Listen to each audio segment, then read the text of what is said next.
Hi, this is Matthew Robert Payne. You may be new to my channel. This may be the first time you've heard me speak. And if that is the first time that you've heard me speak, I hope that you will enjoy this. The title I come up with is 5 Ways You Can Easily Witness.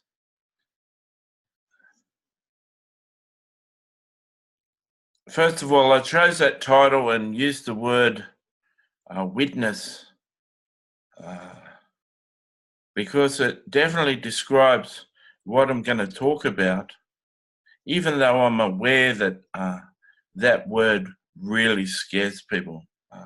Perhaps I'm sharing this mostly with people who know me on Facebook and people who are subscribed to my channel, people who are following me in some way or another would be more open to hearing what I have to say.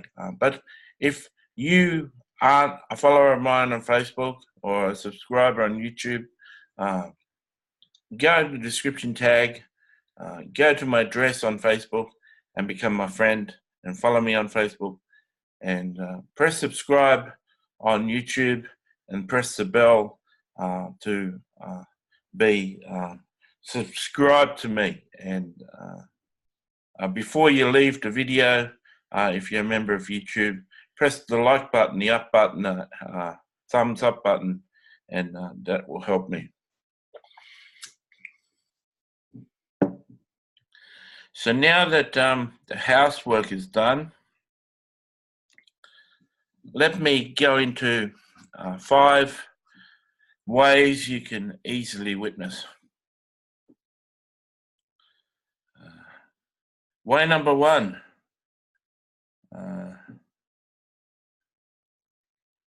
Tell people subtly that you're a Christian.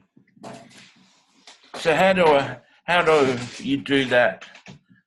So you can be friends with a person at work, and let's just assume all of these 5 ways are with someone in your workplace or people in your workplace.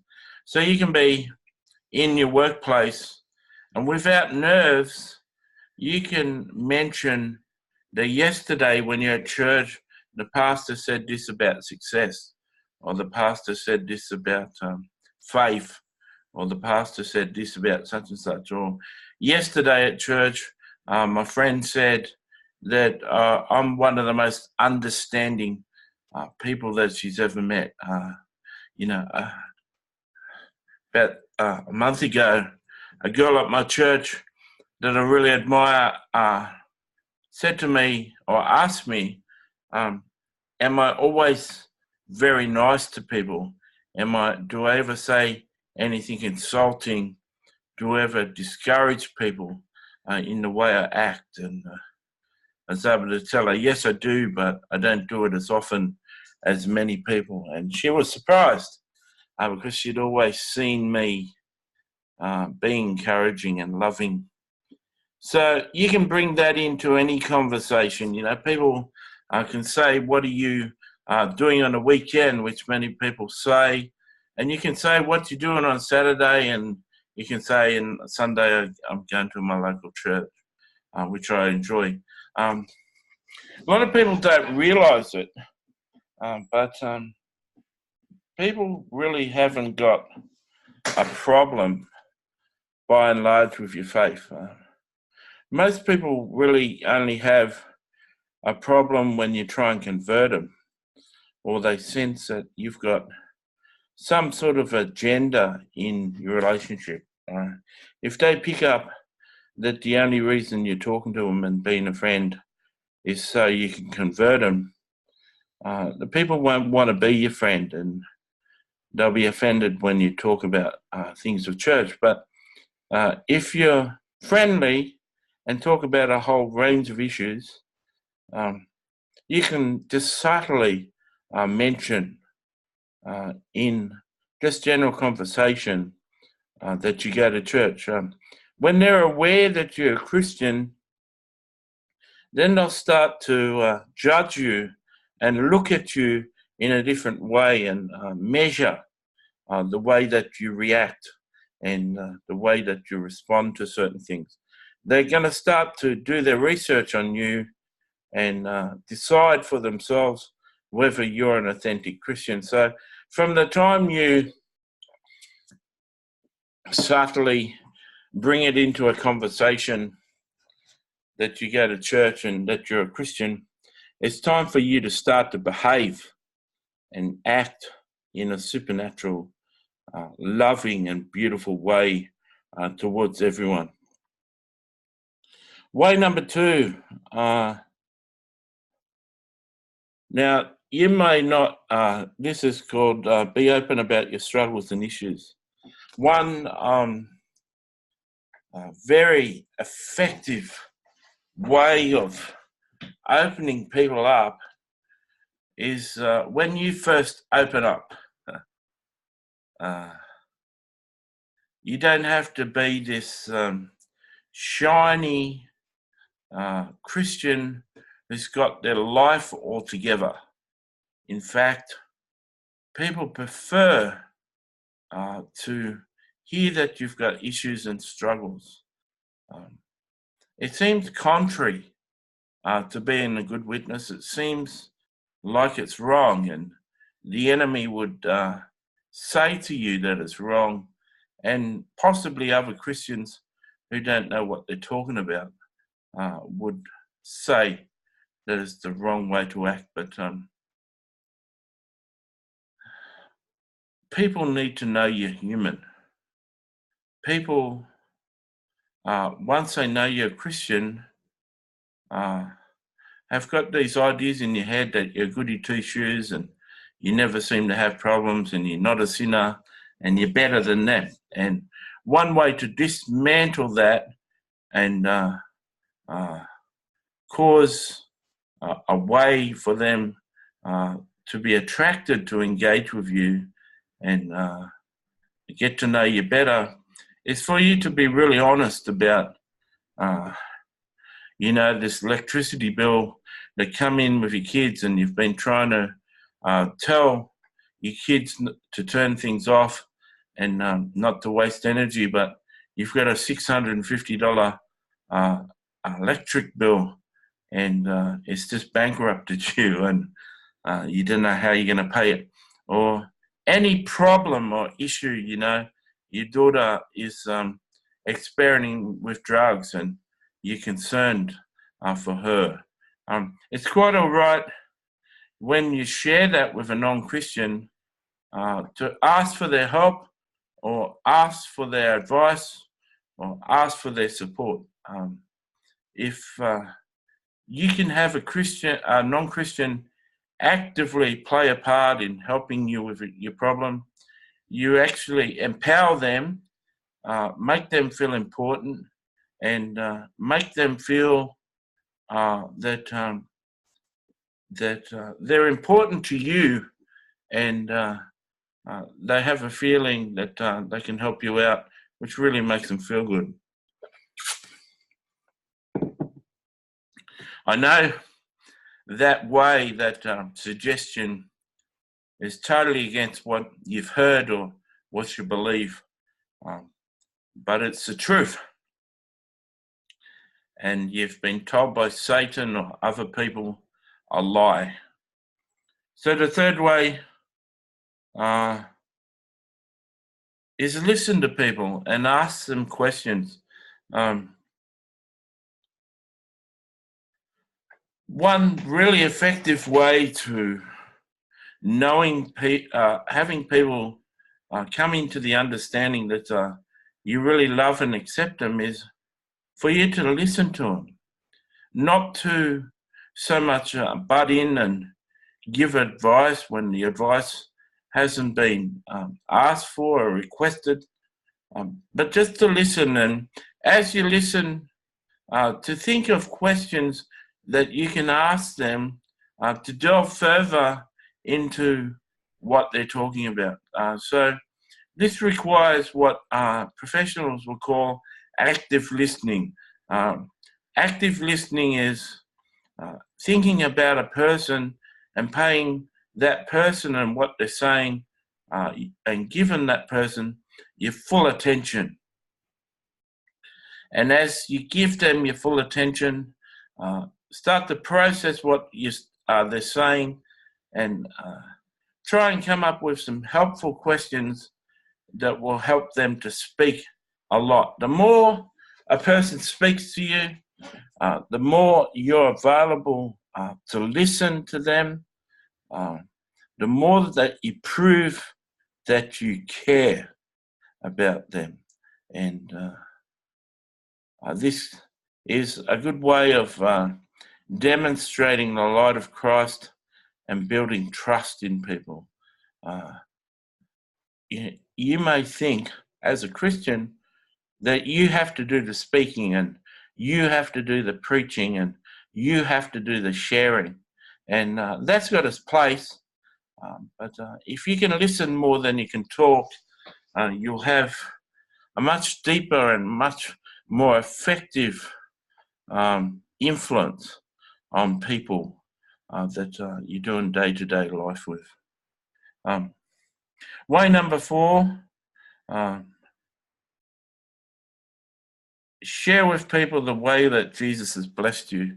I learned this from my mother, watching her interact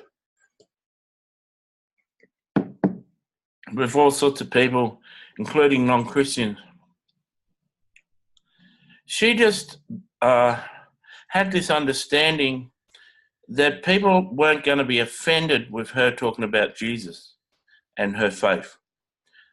She just had the understanding that if people know her and love her, well, they'll allow her to speak about Jesus and her faith. And she didn't see it as witnessing, she just saw it as not hiding that part of her life and being open with every facet of her life. So from time to time, you may have shared with your friend that you had that $650 electric bill.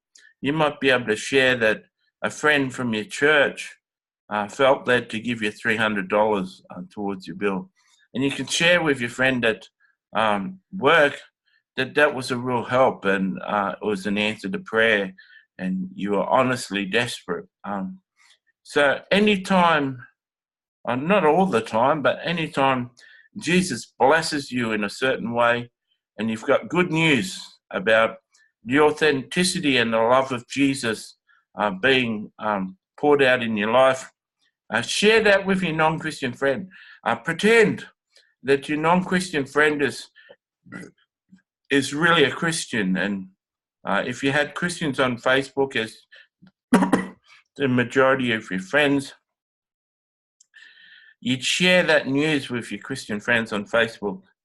Don't be afraid of sharing the ways that Jesus blessed you with your friends. And if you do that often and in all sorts of ways, that your drug-addicted daughter has now got a Christian boyfriend from church, and he's encouraged her not to take drugs, and she's turned her life around, or your bill got paid by someone at church, or you had a headache and you told a person at church and they prayed for you and the headache left. Whatever it is, as ever the Holy Spirit leads you, whenever you get a thought to share a good thing with a non-Christian friend, go ahead and share it. Your non-Christian friends need to know that Jesus is real and he's living today. He's not just someone who died 2,000 years ago. They need evidence that Jesus is alive, and when he's alive in your life, he makes a difference. And they're wanting to hear that. And so don't be afraid of sharing that. And the 5th way that I've got for this video is when people have an issue, tell them you will pray for them. So when you've been a person who's been listening to your friend and asking them questions, when you've been sharing how Jesus has blessed you, when you've been talking to your friend day to day and encouraged them to share their struggles with you, when you've been open about your struggles with them, when you've got this two-way loving relationship going, when they mention struggles or they tell you that they're struggling, ask them if you can have permission when you're praying at night in your quiet time, that you can bring them and their issue before the Lord. It is amazing how many people will be open to you praying if you say that. 9 out of 10 people will say they would really appreciate that and thank you. Do you know how God can do amazing works when you say that you're going to pray for a person and God has the opportunity to answer that prayer for the person? God can build so much leverage in your non-Christian friend's life and so encourage them to give their life to Jesus when they tell you issue after issue and you pray and they get a resolution to their issue. God is just waiting for you to listen long enough to hear an issue with a person and offer to pray so that he can resolve that issue for your friend. Whether you believe it or not, sometimes God allows issues so that your friend will share them and so he can come through and solve them. And that's a really effective way to bring the witness of Christ and a little seed of faith in Christ into your friend's life. So they're the 5 ways that you can easily witness in the marketplace or in your friend's life. I've got 2 books, 3 books. Do We Do What Jesus Said?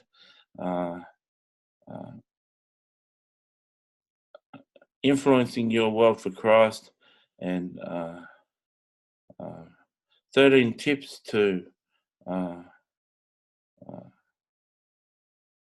13 tips to